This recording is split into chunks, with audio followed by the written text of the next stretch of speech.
Minacce ed aggressioni per derubare gli anziani, sgominata dai carabinieri di Treviso la banda degli abbracci, almeno 13 gli episodi dei quali sono accusati 6 rumeni.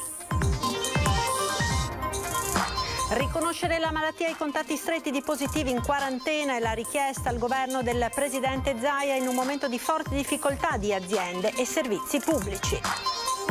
Tamponi in dogana, coda mai così lunga, oggi traffico in tilt in città e lungo la tangenziale, affluenza record ai Covid point, raddoppiate le quarantene delle scuole.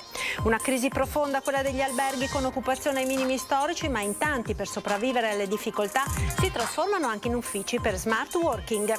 Prima alla Camera, poi al Senato, la ministra Lamorgese assicura l'impegno del governo per i fondi del PNRR ai comuni veneti, la questione posta dal Dem Ferrazzi. Treviso è un territorio ricco che attira appetiti illegali, bisogna fare barriera per arginare chi vuole metterci le mani, così la prefetta Laganà nel lasciare la Marca. Truffe online, un fenomeno in crescita esponenziale anche nella Marca. Gli ultimi 3 casi si sono verificati nella Castellana, 3 i denunciati. Buonasera e ben ritrovati con l'edizione di Treviso dei nostri telegiornali. In primo piano questa sera la cronaca, perché i carabinieri hanno sgominato la cosiddetta banda degli abbracci, una banda di malviventi che minacciava ed aggrediva gli anziani per derubarli. 4 le persone arrestate, 2 denunciate. Avvicinavano le vittime prescelte, anziani, poi con la tecnica dell'abbraccio mettevano a segno il colpo, ma non si limitavano a strappare monili in oro, catenine e orologi. Se si trovavano di fronte ad una qualsiasi resistenza, senza esitazione aggredivano le loro vittime. Non solo, in un caso sono arrivati addirittura ad una minaccia terribile: fermo o ti spariamo. In un altro, a Roncade, un anziano che aveva tentato di reagire è stato scaraventato a terra, caduta che gli aveva procurato delle lesioni. In manette sono finite 4 persone, 2 coppie di rumeni sui 30 anni. La banda aveva la base in un B&B a Mestre. Da lì partiva per agire in tutta la provincia di Treviso. Non solo, ha colpito anche in altre regioni del nord Italia.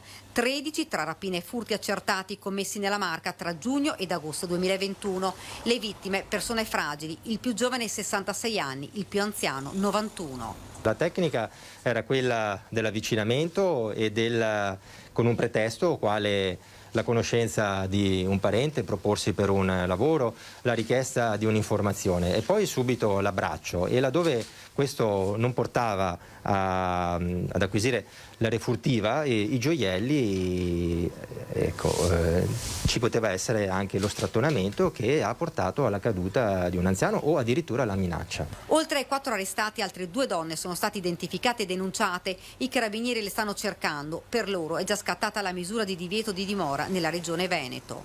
Come siete arrivati alla cattura di questi 4? Beh, innanzitutto il lavoro delle nostre stazioni, le stazioni sul territorio, i controlli delle nostre pattuglie, le denunce delle vittime che sono state importanti, le segnalazioni e quindi le ricostruzioni, importanti le videosorveglianze e, come diceva il procuratore, è fondamentale la collaborazione tra le istituzioni. Una banda specializzata con una grande capacità delinquenziale, avevano numerosi alias, cambiavano spesso macchina soprattutto quando venivano fermati dai carabinieri per controlli. Le indagini continuano per accertare se sono sempre loro gli autori di altri colpi. Il Covid ora con il boom di classi che si trovano ora in quarantena sono diventate, pensate, ben 666 le classi della Marca trevigiana ad oggi interessate dai provvedimenti, quasi il doppio in 24 ore, un vero e proprio boom a 4 giorni dal rientro a scuola. Di queste 666, 129 sono in quarantena, ieri sera se ne contavano 60, più che di un aumento, quindi si tratta di un vero e proprio incremento esponenziale. Il resto dei provvedimenti sono monitoraggi e autosorveglianza. Ma ora abbiamo un altro servizio relativo alla indagine di cui vi abbiamo parlato in apertura di telegiornale, della banda degli abbracci che è stata appunto sgominata dai carabinieri di Treviso in collaborazione con la Procura della Repubblica. Crimini particolarmente odiosi proprio per la tipologia delle vittime Si trattava appunto di vittime sostanzialmente indifese, vuoi per l'età, vuoi perché si trattava di persone comunque sole in quel momento e che quindi erano facile preda di questi criminali. Pianificavano in ogni dettaglio il loro raid, sceglievano le vittime e poi agivano. Una banda violenta. Dopo i primi casi le indagini e la risposta dei carabinieri. Questa operazione vuole anche rassicurare la popolazione, ha spiegato il procuratore. Fatti che possono sembrare apparentemente non particolarmente gravi o di grande allarme sociale, tuttavia proprio per la tipologia delle vittime e per la tecnica utilizzata, questa tecnica subdola, no, dell'abbraccio, si tratta comunque di fatti che a nostro avviso sono gravi e soprattutto la gravità deriva anche dal fatto che si sono ripetuti in tempi molto ravvicinati. A bloccare questa tragedia che ha colpito quest'estate gran parte della provincia di Treviso è stato il comando provinciale dei Carabinieri che finalmente è riuscito a rintracciare i responsabili. Così il presidente della regione del Veneto, Luca Zaia, esprime soddisfazione per l'intervento dei militari dell'Arma con il coordinamento della locale Procura della Repubblica. Complimenti a tutte le forze dell'ordine che quotidianamente sorvegliano il nostro territorio e garantiscono un presidio irrinunciabile di legalità e convivenza civile, sottolinea il governatore. Il plauso anche dal prefetto Maria Rosaria Laganà. Mi fa molto piacere questa operazione che, come tutte le operazioni di polizia, richiede tempo, non sempre, no? Insomma, gli effetti negativi delle attività criminose si percepiscono subito, il lavoro che c'è poi dietro ogni successo che le forze dell'ordine riescono a realizzare è frutto di lavoro di mesi e quant'altro. Mesi di indagini e tassello dopo tassello i carabinieri hanno sgominato la banda dell'abbraccio. Ecco, dicevamo del Covid con questo vero e proprio boom di classi in quarantena o monitoraggio, 666, più che raddoppiate rispetto a ieri, e torniamo a parlare di Covid con il punto stampa di oggi del governatore del Veneto Luca Zaia. Riconoscere la malattia e i contatti stretti di positivi attualmente in quarantena è la richiesta del presidente del Veneto al governo. Capite che c'è il rischio di un incentivo anche che qualcuno dica io non sono contatto di niente, o meglio tu sei positivo, non dire che mi hai visto. Beh, qualcuno ha ancora bisogno di andare a lavorare, cioè non è che siamo... Questo guardate che è inquietante sta storia, non possiamo imporre le quarantene e non pagare chi è in quarantena come malattia. I rischi di peggiorare la situazione epidemiologica sono evidenti, per questo usa parole nette Luca Zaia nel chiedere al governo di riconoscere le quarantene per contatto stretto come malattia, nodo che interessa migliaia di lavoratori nel solo Veneto, dove il contagio continua a dilagare, circa 18.000 i positivi nelle 24 ore, e certo non aiuta il contact tracing ormai in tilt, con Omicron già oltre il 60% dei casi è destinata a impennarsi ulteriormente nel giro di 10 giorni. Anche per questo Zaia chiede di tradurre in pratica la linea delle CDC, il Centro Europeo della Prevenzione delle Malattie, e quindi tenere fuori gli asintomatici dal conto dei positivi, con effetti molto concreti. Andrebbe ritarata va ritarato il piano di sanità pubblica rispetto alle scelte su chi tamponare, chi monitorare, chi contattare. Stesso criterio che dovrebbe essere utilizzato anche nel considerare i pazienti ospedalieri. Zaia porta l'esempio della puerpera asintomatica che risulta positiva prima del ricovero. Noi chiediamo che questa quota di pazienti, che non è vastissima, che però sono qualche decina, qualche centinaio nei grandi numeri, che fra l'altro nel passaggio di colore di area con questo sistema di oggi pesano, vengano depennati dalle statistiche. Veneto che resta giallo ma che vede comunque l'arancione dietro l'angolo. Attenzione però, avverte Zaia, Omicron resta pericolosa. Nei primi 13 giorni di gennaio si è registrato un più 41% delle presenze di non vaccinati nelle terapie intensive rispetto al mese precedente e un meno 8 invece di vaccinati. Un dato sanitario che si traduce sempre più spesso in un fenomeno preoccupante. Arrivano sempre più pazienti che continuano a resistere a casa, che chiamano addirittura 118 e poi rimandano Guardate, questa è storia che ve la posso far raccontare dagli operatori, mettono giù e dicono ma richiamerò, alla fine vanno a prendersela a casa che non respira più. Questa è la tragedia. Quanto alle scuole, sono 254 su un totale di 1039 sotto provvedimento le classi scolastiche in quarantena per la presenza di casi Covid, 20.700 i ragazzi in isolamento, ha riferito l'assessore Manuela Lanzarin, 509 i positivi invece tra i 30.000 ospiti delle case di riposo. Tra di essi però soltanto 20 gli anziani ricoverati in ospedale, segno che il vaccino per i più fragili funziona. E proprio per quanto riguarda le nuove normative che vedono i lavoratori in quarantena costretti magari ad utilizzare le ferie perché non viene riconosciuta la malattia, abbiamo raccolto una testimonianza in merito. Il coronavirus continua a colpire duramente le aziende del territorio che vedono molti dei loro dipendenti assenti da lavoro per via della quarantena. Succede anche a Resana, in un'azienda di 30 dipendenti, 10 dei quali si trovano al momento in quarantena. Tra chi è effettivamente risultato positivo al virus e chi invece ha avuto casi positivi all'interno della famiglia, a farne le conseguenze non sono soltanto le attività economiche, ma anche i membri delle famiglie degli stessi positivi che vengono contagiati a loro volta, creandosi così un effetto a catena spesso difficile da tracciare. Con questa situazione qua, dove lavora lei, l'hanno messa in ferie. Se adesso lei fa il tampone ed è negativo, cosa è fatta? 5 giorni di ferie? Diventa una gestione molto complicata.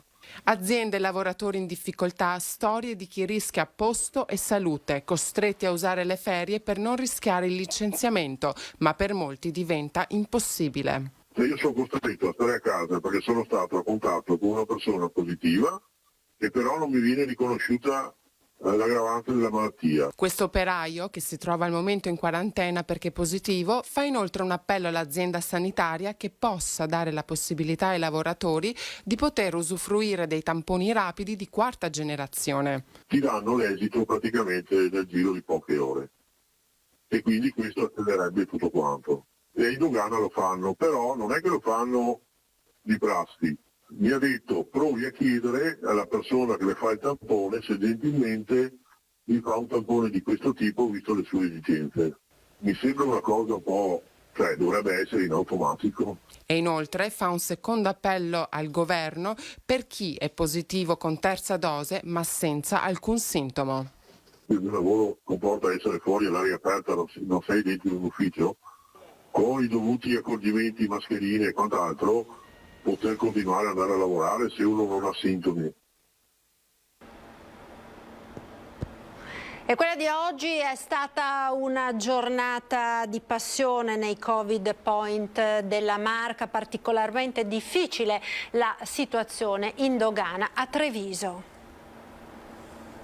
Oggi una giornata direi quasi drammatica per il traffico diretto verso il centro tampone di Treviso. Naturalmente abbiamo presidiato la zona per tutta la mattina con 2 pattuglie, ma come avete anche voi visto purtroppo la coda arrivava fino alla tangenziale. E non solo, la colonna di auto questa mattina proseguiva fino alla rotonda San Lazzaro, creando un imbuto impossibile da bypassare, una vera e propria emergenza nell'emergenza. Una soluzione che abbiamo adottato ormai da molti giorni è far girare tutto il traffico davanti al CARD in modo tale da allungare il traffico, però naturalmente la strada nel momento in cui contiene un tot numero di veicoli è impossibile poi naturalmente riuscire a trovare subito delle soluzioni. Le pattuglie sono lì in modo tale che se la coda arriva fino alla tangenziale necessariamente devono deviare le persone che arrivano in altri centri tampone. Un'immagine, quella delle code per il punto tampone in dogana, che ormai è un déjà vu. Ogni giorno migliaia di macchine incolonnate in attesa del tampone, chi con febbre, bambini, anziani, donne in gravidanza, una lunga coda che non risparmia nessuno. La situazione è ingestibile qua e non ce la facciamo più,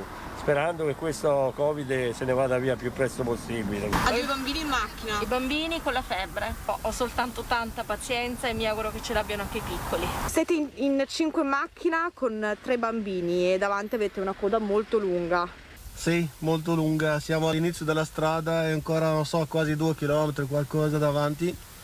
E ci vogliono, 2, 3 ore, 3 ore e mezzo, non so quanto. Non ho idea di quanto possa essere, ma penso che almeno 2 ore saranno. Comunque tu continuerai a leggere? Sì, secondo me lo finirò. Una crisi profonda, quella degli alberghi, causata naturalmente dalla situazione pandemica, con tassi di occupazione delle camere in provincia di Treviso ai minimi storici, ma in tanti per sopravvivere alla crisi si trasformano le proprie stanze in uffici per lo smart working. Vediamo. Gli alberghi hanno reso disponibili alcuni spazi, camere piuttosto che hall degli alberghi, piuttosto che sale riunioni, proprio per accogliere gli smart worker. Reinventarsi, ormai la parola chiave per la maggior parte dei lavoratori nel tentativo di sopravvivere economicamente a questa pandemia, e a farlo anche tanti alberghi, trasformando sale lounge, spazi interni, anche camere da notte in uffici smart working. Tutto questo per rimanere a galla. Spaventa il tasso di occupazione del settore, che a Treviso vede la l'asticella oscillare tra il 40 e il 50%, numeri che scendono drasticamente se ci spostiamo di provincia. Parliamo infatti del 10-20% per le strutture di Mestre e Padova. Una crisi, quella alberghiera, dalle tante sfaccettature, una delle quali è quella degli aeroporti. L'aeroporto di Treviso gravita in maniera particolare intorno alla richiesta e alla domanda del territorio veneziano, quindi c'è molto interesse da parte di chi approccia Treviso per visitare Venezia e l'entroterra, quindi turismo prettamente leisure. La domanda ha avuto una totale debacle con le ultime notizie legate alla diffusione del virus e perciò c'è un'occupazione, una totale riduzione dei viaggi per turismo e quindi anche per la destinazione trevigiana. Una rivoluzione nell'hotellerie, quella dello smart working, che potrebbe diventare un asso nella manica anche per il post pandemia. Potrebbe essere sicuramente un servizio accessorio che va bene a innestarsi con i servizi alberghieri. È sicuramente un tipo di servizio che potrà avere un futuro, nel senso che il lavoratore troverà sempre più l'esigenza di uscire da casa per poter lavorare, sebbene in smart working è lontano dalla sede aziendale. Smart working incrementato anche negli uffici della pubblica amministrazione. Vediamo. Impennata di assenze sul lavoro a causa dell'aumento di contagi da coronavirus a inizio gennaio, più del 54% rispetto a dicembre. Assenze, modifica di turni o orari di lavoro che contribuiscono a creare oneri aggiuntivi o avere conseguenze a volte gravi sull'operatività delle aziende, tra cui quelle della pubblica amministrazione. La panoramica che abbiamo un po' sui comuni trevigiani è quella che anche qui si stia soffrendo su in quest'ambito, perché è evidente che il contagio colpisce tutti, quindi anche molti dei nostri uffici sono sguarniti e quindi i servizi rischiano di saltare. Lavoratori che risultano assenti per effetto di contagi o d'obblighi di quarantena, e le aziende ripiegano sullo smart working per arginare le assenze. Si è riattivato in piccola misura perlomeno lo smart working, la possibilità di lavorare da casa in modalità agile. Però anche questo è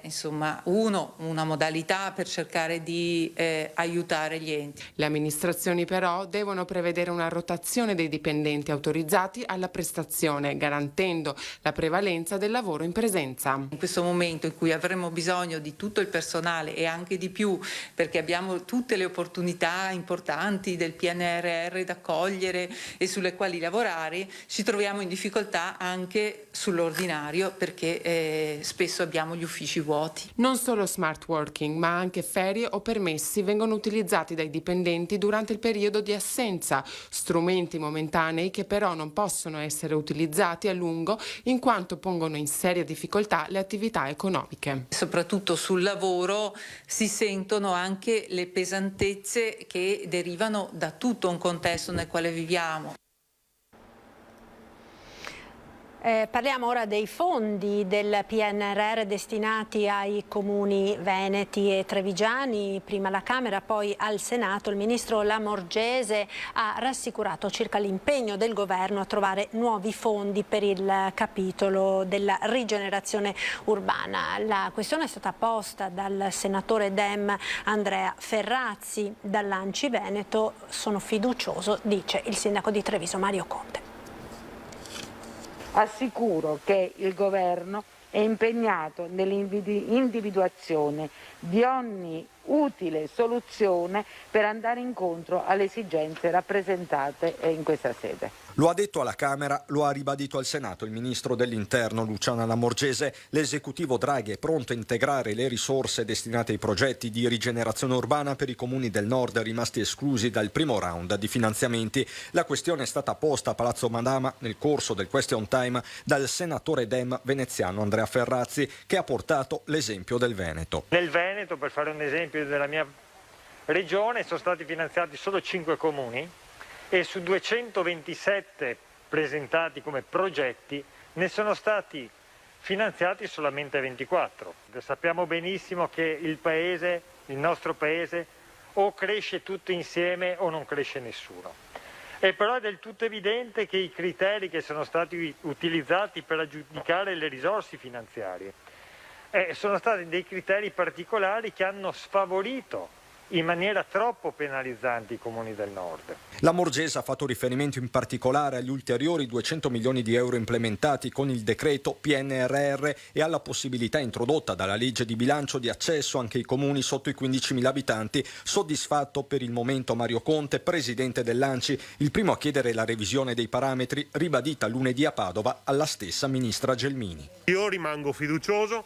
Il comune di Treviso, questo bando vale 20 milioni, però per i comuni limitrofi sono davvero una montagna di soldi che potrebbero arrivare per dei progetti che nascono dalle esigenze delle nostre comunità. Quindi fino alla fine continueremo a combattere per questa dignità amministrativa e questo principio di equità che deve vedere i comuni veneti premiati tanto quanto i comuni del sud, perché stiamo parlando di esigenze della nostra comunità. E torniamo ora a parlare dell'addio a Treviso della prefetta Maria Rosaria Laganà, che tra qualche giorno sarà operativa a Brescia. Pochi giorni e Maria Rosaria Laganà lascerà Treviso per essere operativa a Brescia. Parla della marca che dice rimarrà nel cuore. In ogni momento di questi anni belli ma anche difficili con la pandemia, ha detto: abbiamo lavorato insieme, amministratori, forze dell'ordine e istituzioni, come una squadra. Ma poi parla anche dei trevigiani. I trevigiani sono persone assolutamente genialoidi, insomma. Io ho conosciuto tante persone che veramente hanno con delle intuizioni, no, fatte, come dire, avute così magari in un piccolo contesto, poi hanno fatto delle cose grandiose per cui sono conosciuti in tutto il mondo, hanno creato delle opportunità di lavoro, di sviluppo che insomma tante in un contesto territoriale abbastanza comunque contenuto veramente fa effetto. A Treviso arriverà da Verbania Angelo Sidoti, amico, dice, e collega. È un collega, oltre che un amico, un collega di grande esperienza, ha lavorato tanti anni in realtà importanti quali Bologna, quali Verona, quindi diciamo dopo la pausa a Verbania, che sicuramente è una realtà molto bella, ma forse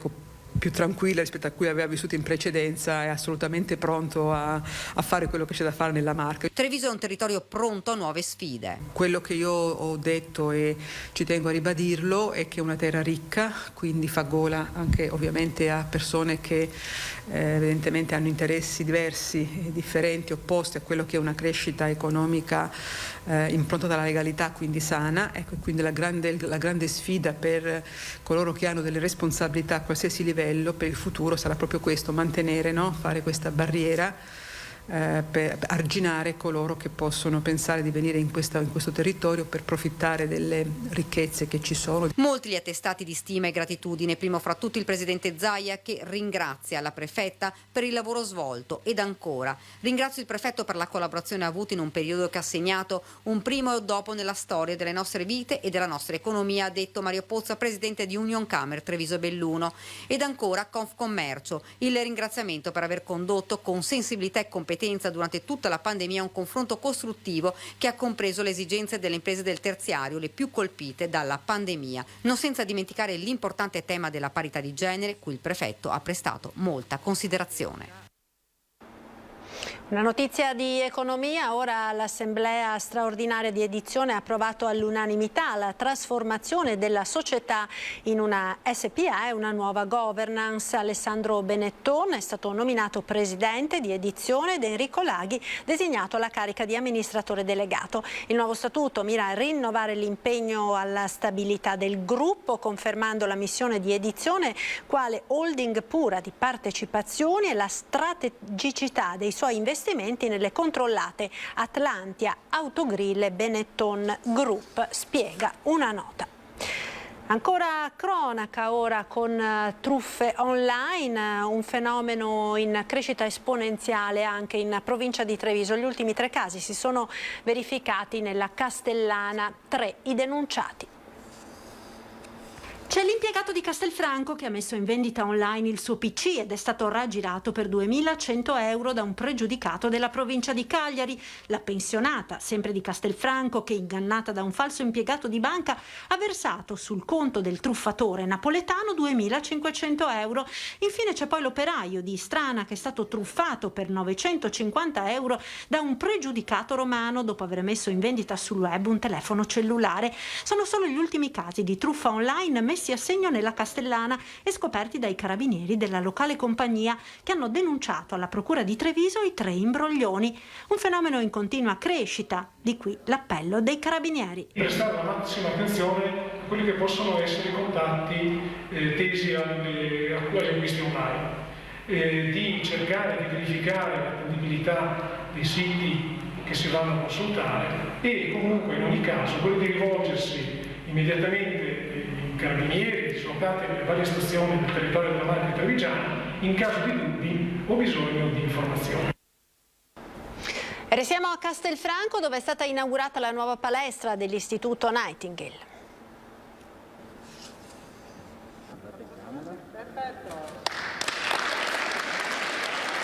Una palestra richiesta ancora 20 anni fa, quella dell'Istituto Nightingale di Castelfranco Veneto, un piano di costruzione però congelato a causa di alterne vicende, progetto negli ultimi anni riaccelerato grazie ad un lavoro di sinergie tra diverse parti. Oggi è una soddisfazione per l'ente provincia perché avendo lavorato in squadra con il comune di Castelfranco Veneto e con tutti coloro che si sono messi a disposizione con la regione e con lo Stato, con i contributi messi da parte loro, abbiamo consentito alla provincia di realizzare un'opera dopo tantissimo tempo, un'opera ex novo da progettazione, realizzazione e consegna con l'attuale inaugurazione, quella di oggi, insomma un gran bel lavoro di squadra. Un lavoro di squadra che ha visto la realizzazione della palestra in tempi record, solo un anno fa la posa della prima pietra e oggi una struttura polifunzionale a disposizione anche del territorio con una tribuna da 368 posti a sedere, un'operazione da oltre 3 milioni di euro.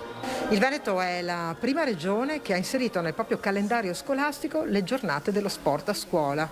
Siamo ormai al 4º anno scolastico dove queste fanno parte esattamente delle materie didattiche. Particolarmente in questo momento c'è bisogno di comprendere che lo sport è educazione ma aiuta i ragazzi a uscire dalla chiusura mentale e anche fisica che ci ha portato necessariamente il lockdown. Alunni dell'Istituto Nightingale che in tutti questi anni hanno utilizzato palestre degli altri istituti superiori ma che oggi finalmente inaugurano la propria. Oggi c'è una palestra molto bella, molto accogliente e quindi veramente siamo soddisfatti a nome di tutto l'istituto, insomma siamo soddisfatti finalmente di vederla dopo tanti anni, soprattutto per i docenti che sono qui da tanti anni era qualcosa che sembrava di inarrivabile, irraggiungibile.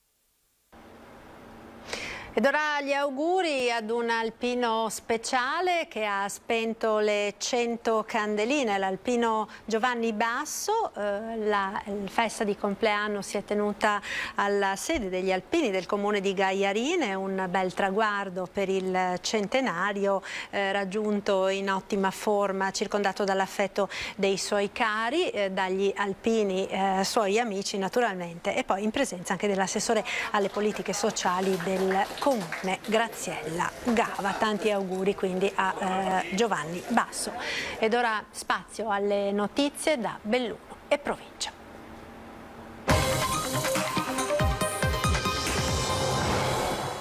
Ed apriamo con una notizia di cronaca, perché i carabinieri di Caprile sono sulle tracce di 3 uomini che nel pomeriggio di oggi avrebbero aggredito un 26enne che stava viaggiando lungo la strada regionale a Gordina, alle porte di Masarè. Il giovane è stato infatti costretto a fermarsi dopo che un Audi grigia modello station wagon, accostandogli, ha danneggiato lo specchietto retrovisore. Una volta sceso dall'auto, il ragazzo si è trovato davanti i 3 che lo hanno aggredito a parole e spintoni, derubandolo poi di 100 euro. A metterli in fuga alcuni testimoni. Immediato l'allarme e l'arrivo dei carabinieri che stanno indagando. Si cercano ora 3 stranieri a bordo appunto di questa vettura.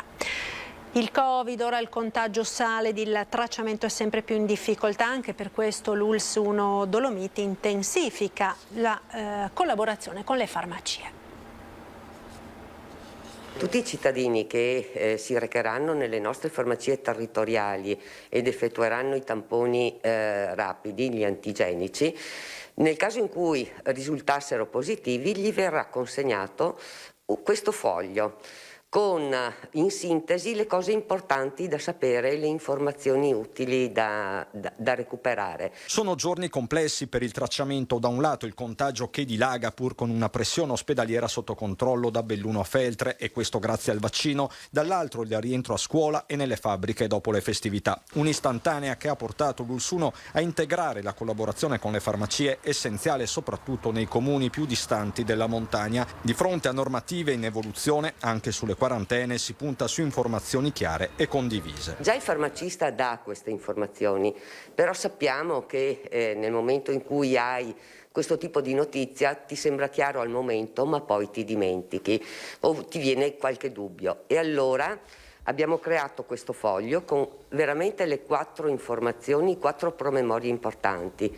Uno che è positivo deve stare in isolamento, deve chiamare il proprio medico curante che gli farà le certificazioni e gli farà la programmazione per il tampone di uscita, e deve avvisare i contatti stretti perché devono essere prudenti, devono mettersi in autosorveglianza. La comunicazione non è solo cartacea e quindi gli aggiornamenti potranno essere continui. Questo QR code che permetterà nel momento in cui viene inquadrato dalla fotocamera di accedere direttamente a tutte le alla nostra pagina aziendale con tutte le informazioni utili per l'isolamento, per la quarantena e anche per accedere alla prenotazione del tampone di uscita. Costi dell'energia in montagna, cresce l'allarme tra le categorie economiche e le famiglie, come vi abbiamo già raccontato nel corso nel telegiornale di ieri sera. Scende in campo anche l'assessore regionale all'ambiente Giampaolo Bottacin. Siamo in un momento di grande difficoltà collegata alla pandemia e ai suoi effetti socio-economici, ma la mia grandissima preoccupazione, dice l'assessore, va anche ad altri fattori che vanno ad incidere innanzitutto sui portafogli dei cittadini ed ovviamente molto di più su quelli di chi vive in zone disagevoli come la montagna, temi che lo stesso Bottacin ha affrontato recentemente con la ministra per gli affari regionali Maria Stella Gelmini. Di defiscalizzazione, sburocratizzazione delle imprese e delle persone fisiche che operano e vivono in montagna sono le priorità, dice Bottacin, solo così si può garantire la permanenza della popolazione nel territorio. Ed ora andiamo a Feltre, che ha dichiarato guerra ai furbetti dell'immondizia. 40.000 euro di sanzioni sono state elevate nel 2021.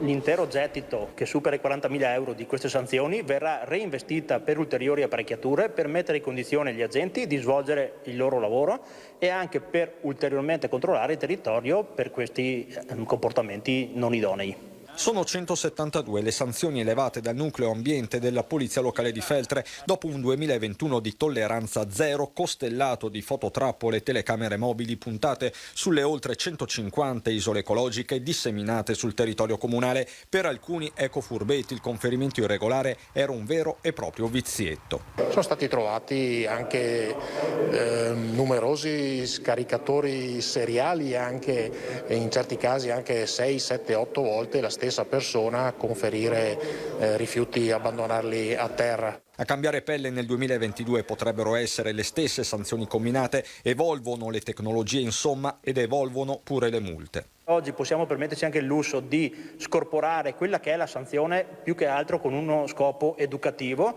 da quello che è effettivamente il costo di smaltimento dell'abbandono, che quindi è proporzionale all'abbandonato stesso. Repressione dura ma anche prevenzione, ecco furbo, avvisato, mezzo salvato, a Feltre sembra di capire più che altrove. Abbiamo incrementato anche la cartellonistica delle aree videosorvegliate in modo che sia un ulteriore servizio alle persone che vedono che possono anche essere controllate, insomma quell'area è controllata in modo da diminuire gli eventuali conferimenti irregolari. Ed è tutto per questa edizione, grazie per essere stati con noi. Come sempre vi lascio in chiusura alle previsioni del tempo con il nostro meteo. Arrivederci.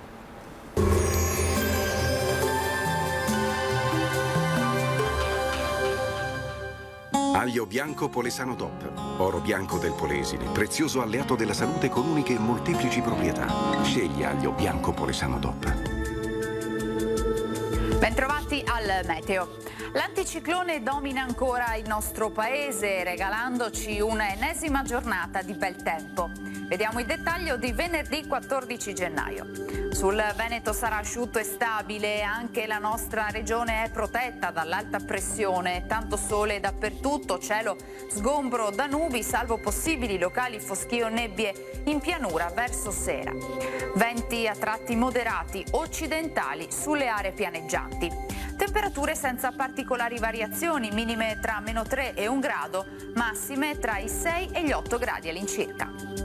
Ci spostiamo ora sul Friuli Venezia Giulia, anche qui non cambia lo scenario, poche novità, sempre ampio soleggiamento, cielo sereno su tutti i settori. Temperature minime tra -2 e 2 gradi, massime sui 7-10 gradi all'incirca. Infine ci spostiamo sul Trentino Alto Adige, dove non sono previste piogge, tanto sole con qualche velatura ma del tutto innocua. Temperature minime intorno a -1 grado, massime sui 9-10 gradi. Dal meteo è tutto, vi auguro un buon proseguimento, come sempre in compagnia di Antenna 3. Arrivederci.